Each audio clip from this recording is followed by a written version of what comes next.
Hello guys, welcome back to my channel গ্রামের গপ্প।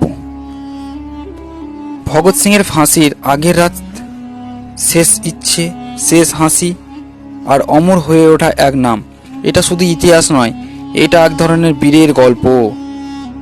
একটা ছেলে মাত্র 23 বছর বয়সে এমন কিছু করে গেল যার জন্য আমরা আজও স্বাধীন।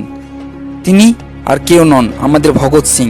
কিন্তু আপনি কি জানেন ফাঁসির আগের রাতে তিনি কি করেছিলেন? আজকে শোনাবো সেই রাতের গল্প যা গোপন ছিল বহু বছর ধরে।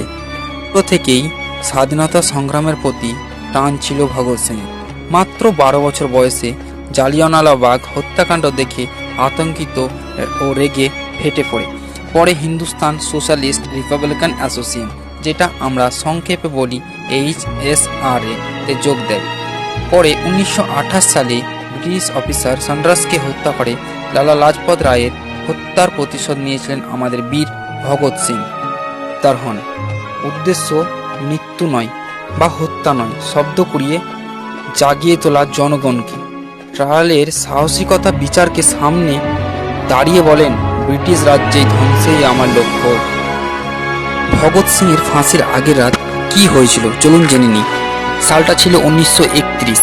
22শে মার্চ ভগৎ সিং পড়ে যাচ্ছেন লেনিনের বই।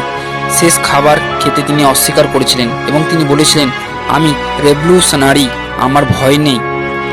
জেলের কর্মীরা ভয় পাচ্ছেন কিন্তু উনি হাসছেন। শেষ ইচ্ছা তিনি বলেছিলেন, তিনি লেনিনের বই পড়া তারই ছিল শেষ ইচ্ছা। শেষ কথাগুলো ছিল, ইনকলাব জিন্দাবাদ।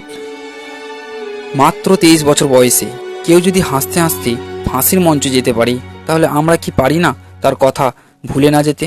ভগৎ সিং শুধু একজন বীর নন, তিনি এক প্রেরণা। যদি আপনি তার গল্পে অনুপ্রাণিত হন তাহলে কমেন্টে লিখুন ইনকলাব জিন্দাবাদ।